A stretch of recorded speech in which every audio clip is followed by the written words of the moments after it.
Welcome to the WNCT Podcast Network. Mr. Gorbachev, tear down this wall.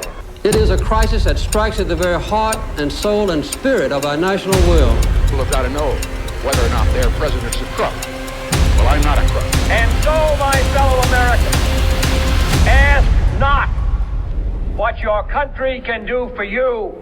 Ask what you can do for your country. Hello, everyone, and thank you for tuning in to this episode of What the Politics. Today, we're going to talk about a few things that are very relevant in today's culture, including cancel culture and Gen Z. But before we begin our conversation, I'm going to go ahead and ask our guest to please introduce herself. Hello, my name is Professor Melissa Deckman. I'm a professor of political science at Washington College, which is in Chestertown, Maryland. I'm also an affiliated scholar with PRRI, which is the Public Religion Research Institute. All right, so my first question for you today is when it comes to Gen Z and their religious views, what has your research or what has your studies kind of shown in terms of what they believe in or what they don't believe in? So like millennials, Gen Z Americans have increasingly become less religious.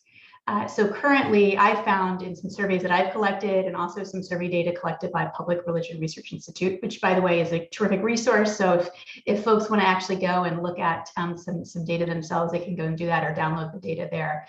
But when it comes to Gen Z, roughly 4 in 10 Gen Z Americans are religiously unaffiliated, which means that they don't identify as an evangelical or a Catholic or Jewish. It doesn't mean, however, that 4 in 10 Gen Z Americans are atheists, but it just means that they don't necessarily see themselves as housed with the sort of the traditional religious bodies that many Americans historically have been aligned with. Definitely. And I was kind of reading your research that you did on this, the religious unaffiliation. And in my mind, I kind of think like, Gen Z's, millennials kind of gear more towards the liberal side of the political sphere. And in my mind, I'm thinking, the Republican conservative values are really deeply rooted in all of those religious ideologies. So could that be kind of a driving factor for why they're kind of stepping back, that church versus state sort of thing? Yeah, there are a number of reasons that both Gen Z Americans and millennials are less religious.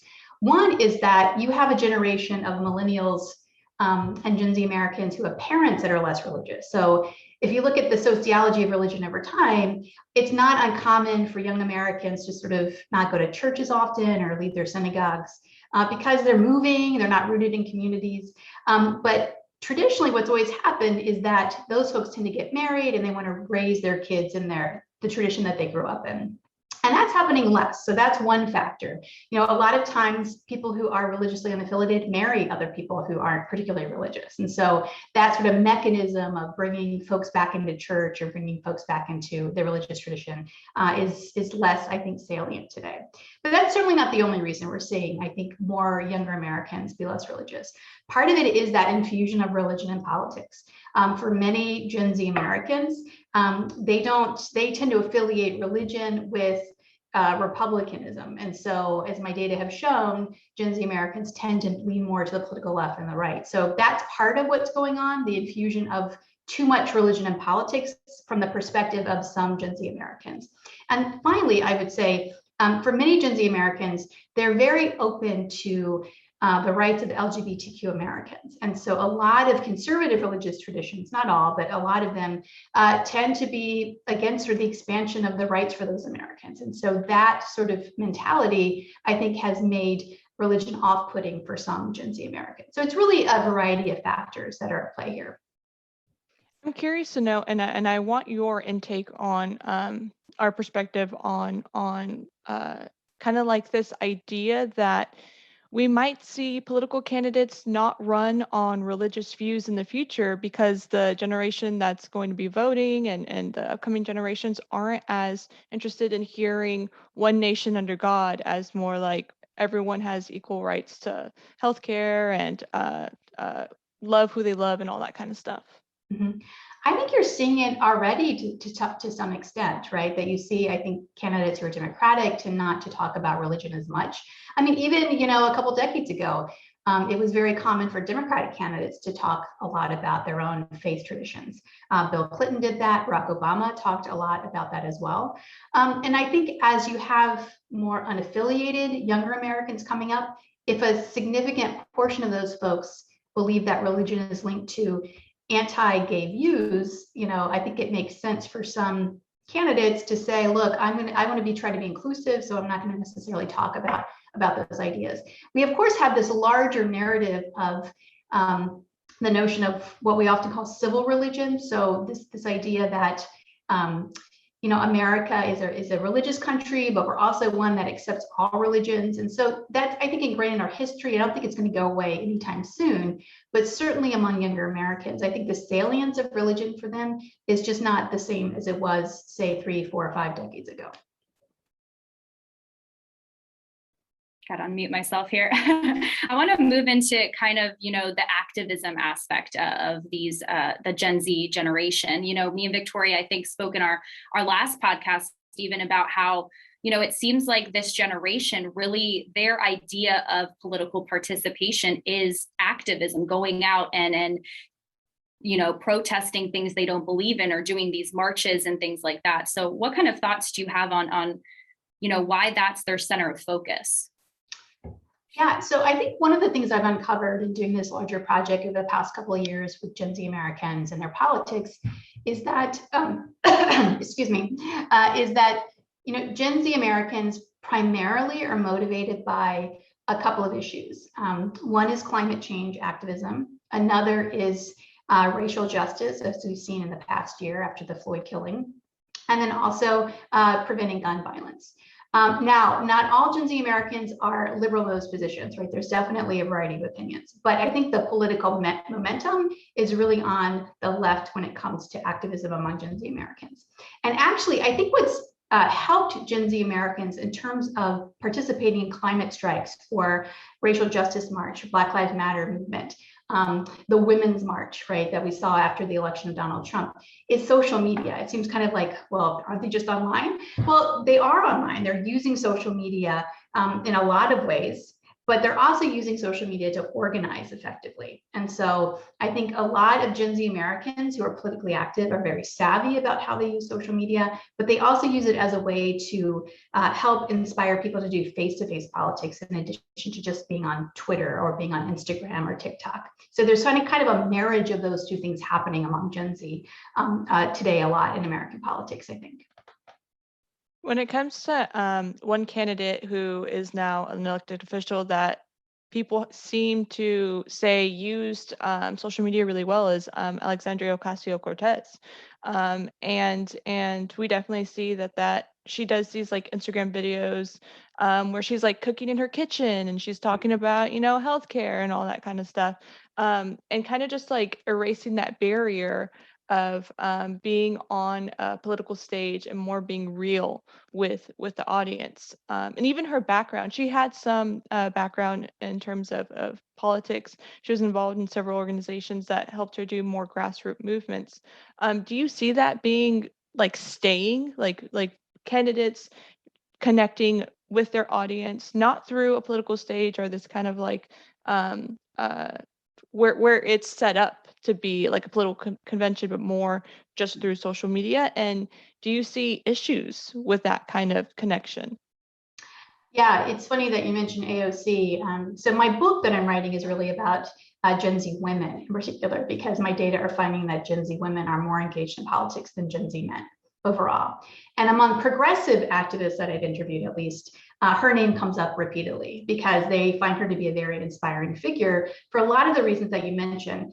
I think the fact that she's so adept at using social media and really lends her a sense of authenticity for this generation. They feel like they can relate to what she's saying. And she's really, as you indicate, sort of breaking down those barriers of, we often think about political leaders behind a podium on a stage, as you mentioned, but she's really to connect with people in ways that really I think they're used to, and that's a format where they communicate with each other. And I think that resonates with a lot of Gen Z women in particular. The downsides of that, of course, and I think the larger downsides of social media activism, even though it can lead to more substantive face-to-face activism, a lot of Gen Z Americans I spoke with are concerned that it's very performative, that essentially it's one thing to retweet a post of AOC or to share an article that's written about in another newsletter or what have you to your friends, but will that actually lead to substantive change in terms of policy? Because in reality, to change policy, you need to actually have elected officials introduce policies in their state legislatures or in their city councils or in Congress. And so the mechanisms of change sometimes are not as simple as posting a video on Snapchat. And Victoria, if it's okay with you, I want to kind of segue into our cancel culture, sort of topic of this conversation. Could you define what cancel culture is for us, kind of on a very simplistic level, I suppose? Yeah, so, not all Americans even know what cancel culture is, right? This is kind of, I think, the purview of the very politically connected and socially aware. But I would say that cancel culture is this idea among, especially people on the political right, who feel as though if a public figure makes a misstep, right, says something that might be viewed as racially offensive or sexually offensive to that extent, society really condemns them, especially on social media, and tries to prevent those voices from being heard.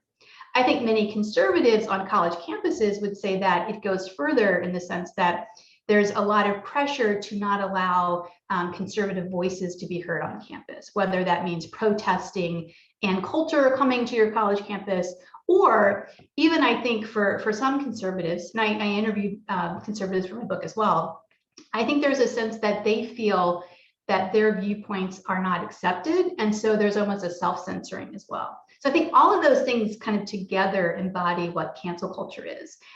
It's certainly something that is more driven by the right wing of American politics than the left wing, in the sense that it's viewing it as problematic. So if you look at surveys of younger Americans who are Democratic, they view this as not really that big of an issue. If you look at surveys of young Americans who are Republican, this is viewed as a very serious issue for them. Yeah, there seems to be a lot of commentary from the conservatives saying that there's like this death of American universities because there's no freedom to explore ideas in American classrooms. And part of that is because students may feel the need, if they are conservative or want to express conservative views, to not express them because they're afraid that they're going to be barraged by critics and be canceled, quote unquote. From your research and from what you're exploring, do you believe that voices are being suppressed in either way? Do you believe that students don't have as much freedom to express themselves in universities, or I know you mentioned in your research that conservative students feel this way, but is that an actual reality that you can see? Really hard to document, right? So if you go on Turning Point USA or Campus Reform, some of the watchdog organizations that try to document this sort of thing, there are, of course, egregious examples of voices being tried to be tampered down. But is an anecdote the same thing as plural? And so it's really hard to actually, there hasn't, I think, honestly, been a lot of really good data collection on this. My experience is that on the one hand, the Republicans that I interviewed for my book, who are part of Gen Z, they feel that pressure. That's something that came up a lot among, again, of course, I'm speaking with Gen Z Americans who are a lot more politically engaged and aware. And that really is probably more of the exception than the rule. At the same time, though, I feel like the charge that all universities and college campuses across the country are somehow, purposely sort of suppressing the viewpoints of conservatives really doesn't, I think, comport with what I've seen on college campuses and talking to my friends who are teaching on college campuses. So I think the reality is that it's a little more complex than that. But I do think it's a very popular tagline that sort of feeds into a lot of the alienation that some conservatives feel. You know, I think that the sense that there's an alienation there is real for them. I think that's true, that sense of it. The extent to which, you know, voices are really suppressed on college campuses, I think we don't really know. And I think maybe perhaps is a little bit overblown. My kind of like question or thoughts, I guess, about cancel culture is, to me, like my mind goes to, you know, the Dr. Seuss books, the Uncle Ben and Aunt Jemima brand name kind of thing. And I guess how do you do cancel culture properly, I guess is the right way to phrase it. Like, do you just, you know, get rid of everything that has ever offended someone or could possibly offend somebody? Or is there kind of like a process and like analysis of how to go about figuring out these things, if you know what I'm saying? Yeah, that's a really good question. It's not like there's a cancel culture police headquarters, right? That kind of goes in minds for these things. And I would also say too that, you know, like for example, a number of Hollywood celebrities have often been canceled, you know, initially, whether it's Kevin Hart, because former tweets that were viewed as homophobic came out, or Scarlett Johansson, I think, said that I should be able to play any character, male or female, you know, whatever, that's what acting is. And so there is sometimes an initial uproar over those sorts of things, but then, you know, I don't think that they've been blackballed for life. And so it's a really good question. You know, I think that, again, that might speak to the fact that this notion that Hollywood has this sort of ability to, I don't know, to go and do things and say anything they want. I just feel like in some respects, the cancel culture narrative might be a little bit overborne, but certainly I think that more research needs to be done on that topic. Absolutely. One part of your research that caught my attention was the impact of masculinity in American politics. And I'm kind of curious to know, is the ideal American leader, the definition of an ideal American leader, is that changing? And well, I guess first we can talk about like the impact of masculinity in American politics and then segue into that, but more along the lines of the ideal leader is usually like a tall, has an overbearing presence and has a good voice, is a good speaker, and looks healthy and sometimes looks young. And if they don't look young, then they just symbolize power. Mm-hmm. Is that changing? Yeah, that's a really good question. So my research has looked at Americans' attitudes about masculinity and then kind of how those things have factored into the way that they vote, for example. So just to give you one recent report that I wrote, our academic study, PRI has this great question. They asked, do you think that America has become too soft and feminine? And they've asked it over the last couple of years. And so research that I've done with Professor Aaron Cassess, who's at the University of Delaware, we took that question to see whether or not it tracked voting for Donald Trump. And as you might not be surprised to find out, Americans who said that America has become too soft and feminine were much more likely to have voted for Donald Trump than Hillary Clinton in 2016. I haven't had a chance to replicate that in 2020, but my sense is that we probably find similar findings. You know, I think the reality is that we still, most Americans, if asked to close their eyes and to picture what a political leader looks like, the default category is still men, in part because just look at the number of governors. I think we currently have 9 that are female out of 50. That's kind of at a record high. The reality is that most elected officials are men. And I think most Americans grow up in a culture where men tend to be, I think, you know, especially as executives in this country. Now, of course, there's Nancy Pelosi. We have Kamala Harris, the first female vice president. Whether or not that changes, I think is going to be interesting to kind of take a look at. I think there are some signs that it might be changing. I think for Gen Z, kind of getting back to my other research, I'm finding Gen Z women are a lot more engaged in politics than their male counterparts. And I think that if you have all of a sudden you have more elected officials who are women, and of course women are, they really range too, right? It's kind of oftentimes, I think we tend to think of women as all being liberal and that sort of thing. That's not the case. But I think if we have a political system where you have more diversity of views and leadership that is more diverse, both in terms of gender and race, I think our ideas about what leadership will be will change. But in reality, especially at the presidential level, we still, I think, tend to think of the ideal leader as being someone who's masculine. So that masculinity ethos, I think, still exist, for better or for worse, I guess you could say. And you mentioned, how, certain people kind of are looking at the United States or people in the United States as being too soft or too, femme. And that kind of makes me think of, the recent Simone Biles situation, if we don't mind kind of talking about that. She decided to, remove herself from the games because of, she cited her mental health and everything, and people, attacked her. Obviously there was people supporting her and saying, this is amazing, like, for you to do this, and showing that mental health is important. Like, we're proud of you. This is courageous. And then of course the other side was, cry baby, blah, blah, blah, that kind of sentiment. So how does that kind of tie in with this, hyper masculine culture that we live in, and trying to break down those barriers with these, younger generations, and saying, no, this is something that's actually okay to do? Well, I think that I don't want to speak about Simone Biles as much because I'm not really a sports analyst or, and I think what I took away from that episode is more that Americans seem to be more receptive to the fact that mental health is important. And there were some voices, obviously, that said, she should have just kind of muscled her way through this, and this is just endemic of all the weakness that we have as Americans. My sense is that those voices were, while loud, really didn't represent, I think, most of what Americans thought about that episode. But you are right? I do feel like there is this pool of masculinity as being the norm, of being strong, and kind of linking that to concepts of America writ large that still, I think, are pervasive in a lot of our political culture.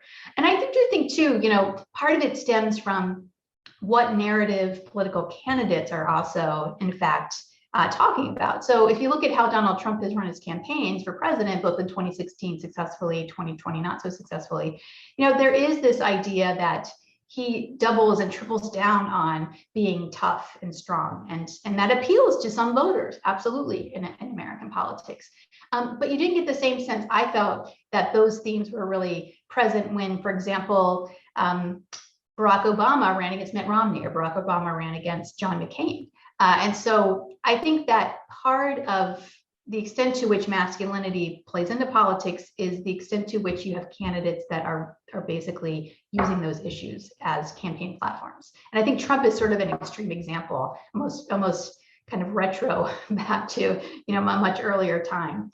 And I will say this, there are some Republican candidates running for Congress or state legislature that take that even more to the extreme. I think candidates running for state legislative office who are at monster truck rallies or riding bulls, and obviously there's an element of the base that appeals to. I don't think, however, that most Gen Z Americans would say that this is what they want in American politics at all. I have one more question. I don't know if Emily has any other questions, or one more question or anything like that. One? Okay. So my question has to do with your research on Gen Z. Let me see, I have it right in front of me so I won't get the title wrong. Religion and public, Generation Z and religion, what new data show. Data, I can never say that word. I apologize. That's okay. So kind of just focusing on the what's next, like what's the next when it comes to like religious data collection, and what currently data is showing is that gender, where was it? Hold on, let me find. That scholars should pay more attention to how minority groups are starting to shift their religious behavior. Why do you say that? And what kind of predictions or what are you forecasting for the future when it comes to politicians? Yeah, so one of the reasons I said that is that we, of course, as you guys probably are aware, the census figures came out, and we are a rapidly diversifying country in terms of race and ethnicity. And Gen Z is essentially going to be a generation that is majority minority. So you're going to have fewer white Gen Z Americans than ultimately you'll have in terms of those who are a racial or ethnic minority. And also we saw from the census data that you had a much greater number of younger Americans saying that they're mixed race, right? So that's kind of also, I think, really interesting and telling. So historically, when it comes to religion and politics, one area that I think is really fascinating is to look at the role of the church to African Americans, right? So the Black church has always been central to the organization of Black Americans politically. Black Americans tend to be far more likely to be Democratic than Republican. And so I think it's interesting, some recent trend data is showing that Gen Z Americans, Black Americans, while still more religious than their white counterparts, are actually less likely to be involved in their churches as well. And so that to me is a really interesting sort of development because of the centrality of the Black church in American politics. Does that mean, for example, they're more open to Republicanism in the future? Maybe. And Trump, in fact, I think made some inroads with Black male voters and Latino male voters, this last election cycle. So that's kind of where I'm interested to see where those trends are going to be going. So the idea that younger Americans are less religious is one that is spanning racial and ethnic categories. How that all shakes out is something that's going to be interesting to figure out in terms of our politics in the future. Definitely. And my last question for you is kind of like a little off to the side, but I'm wondering, this past election was, I think, for a lot of Gen Zs, maybe their first experience voting in a primary election, and data showed that a lot of them, majority of them, did vote for the Democratic Party in this election. So I'm curious to know, have you gotten any response or heard any sentiment from people in this generation about how they're feeling about the progression of this administration and this leadership? Because we're kind of nearing the end of year number one, so I'm kind of wondering if you've heard any feedback of how they're feeling about this presidency. That's a good question. I haven't really, I think in my interviews with activists, I've asked a few questions there. I think they've been happy about some decisions. For example, Biden's willingness to re-enter the Paris Climate Accords was very important to Gen Z Americans who care very passionately about the climate. And this is one issue, in fact, where we see Gen Z Republicans caring a lot more about the future of the planet. And so that's kind of an issue that I'm finding to be very interesting. When it comes to things like greater acceptance of gay rights and climate change, Gen Z Americans, even those who are Republican, care more about this than older Americans. So I think Gen Z Americans have been happy about some of Biden's I think more symbolic moves, which means going back into the climate change accords, putting an emphasis on infrastructure, healthcare, in wake of COVID as well. I think many Gen Z Americans feel like he's done a pretty decent job, at least those who are on the political left. But there's also a sense of impatience among the most liberal progressive of a lot of Gen Z Americans, because they've been marching in the streets. They'd like to see, I think, more policies regarding racial equality be enacted and talked about. So it'll be interesting to see over the course of 4 years what happens and how they rate Joe Biden's administration. Now, I don't think what will happen is that if you have a progressive Gen Z American, who's frustrated with Biden, I don't think they'll necessarily become a Republican because, they tend to be very progressive. But I think one of two things could happen. They could just essentially become less involved in politics, right? Drop out, or decide to, be affiliated with no party, or maybe start a third party or something to that effect. And so it'll be interesting to see how those trends shape out in the next couple of years as we, spend more time in a Biden administration. Awesome. Well, I think that was all the questions we had for you. So thank you so much for taking the time out of your day to talk with us about this really fascinating topic. We really appreciate it. And you guys, this is going to wrap up this episode of What the Politics. Of course, you can always find new episodes of What the Politics on WNCT.com under the features tab on the WNCT Podcast Network, of course, on Spotify, Apple Podcasts, and wherever else you find your podcast. We're going to link some of this research and articles below that we were mentioning throughout this podcast. So please feel free to check those out, and we will see you guys next time.